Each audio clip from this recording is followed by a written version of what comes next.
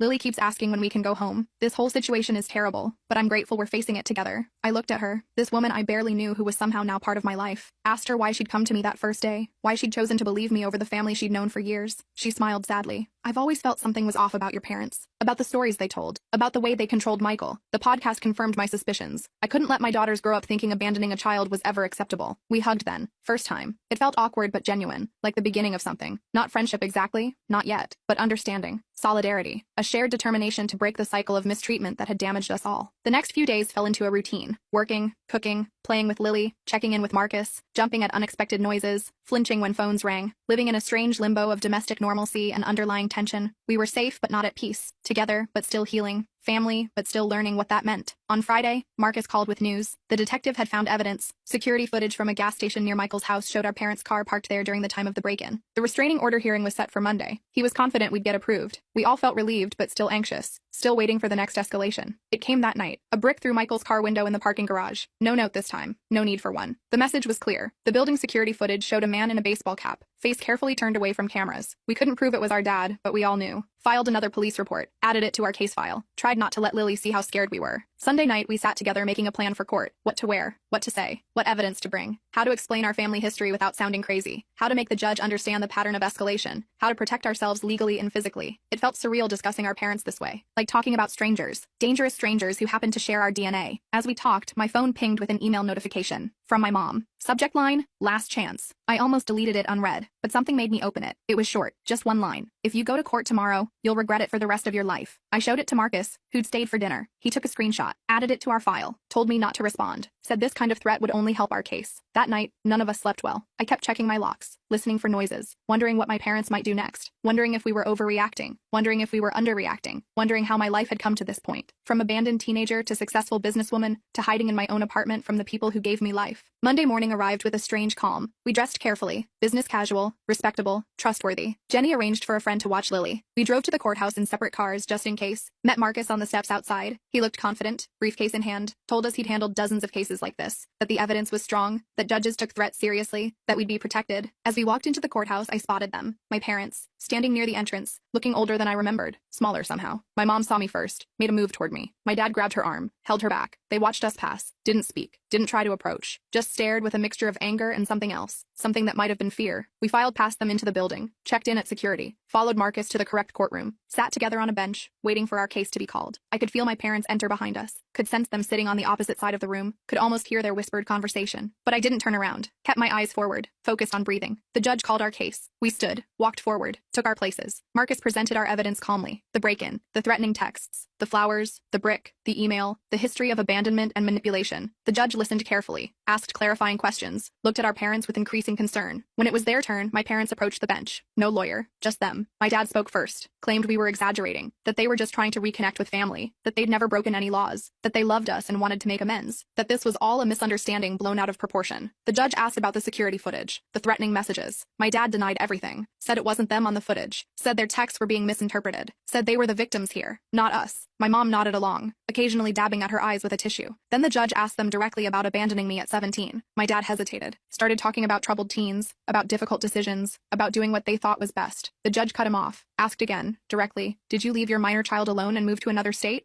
My dad looked down, mumbled something about financial hardship. The judge's expression hardened. After hearing both sides, the judge granted our restraining orders. 3 years, no contact, no approaching our homes or workplaces, no messages through third parties. Any violation would result in immediate arrest. My parents looked stunned, like they couldn't believe this was happening, like they'd never faced consequences before. As we left the courtroom, my mom called my name, just once, softly. I kept walking, didn't look back. Felt a weight lifting with each step. Not healing, not yet, but the beginning of it. The first real boundary that couldn't be crossed without serious consequences. Outside, Marcus shook all our hands, said we'd done well, said the orders were solid, said to call him immediately if there were any violations, said he was proud of us for standing up for ourselves. We thanked him, feeling dazed but relieved, like survivors of a natural disaster, blinking in the sunlight. Michael hugged me on the courthouse steps, a real hug this time. "I'm sorry, Emma," he said, voice breaking, "for everything, for not protecting you then, for not finding you sooner, for believing their lies, for bringing this chaos back into your life." I hugged him back, told him we were going to be okay, that we had each other now, that we could build something new, something better. As we walked to our cars, I felt my phone buzz, a text from an unknown number. I almost didn't check it, but when I did, I felt a chill. It was a photo of Lily at her friend's house, playing in the backyard, unaware she was being watched. Below it, just 4 words: "This isn't over yet." I showed Michael the text immediately. His face went white. He called Jenny, who was already on her way to pick up Lily. I told them to meet us at my apartment. Then I called Marcus from the car, my hands shaking so bad I could barely hold the phone. He told me to forward him the text and drive straight home. Said he'd call the police and meet us there. Said this was a clear violation of the restraining order. Said to stay calm, but vigilant. The drive back felt like it took forever. I kept checking my mirrors, paranoid my parents were following me. When I finally pulled into my building's garage, I sat in my car for a minute just breathing, trying to get my poop together before facing Michael and Jenny. They needed me to be strong right now. I found them already in my apartment, Jenny clutching Lily like she might disappear. The poor kid looked confused and scared. Michael was pacing, running his hands through his hair over and over. I showed them the text. Jenny started crying, said they'd been watching her baby, said she'd never forgive herself if something happened to Lily. Michael put his arms around them both, looking more determined than I'd ever seen him. Marcus arrived 20 minutes later with 2 police officers. They took our statements, looked at the text, made some calls, said they'd send a patrol car to the friend's house to check things out, said they'd try to trace the number, said they'd increase patrols around my building. All the right things, but I could tell they didn't fully get how dangerous my parents could be, how unpredictable, how desperate. After the police left, we sat in my living room trying to figure out next steps. Jenny suggested going to a hotel under different names. Michael thought we should drive to his cousin's house a few states away. I just sat there getting angrier by the minute. This was bullcrap.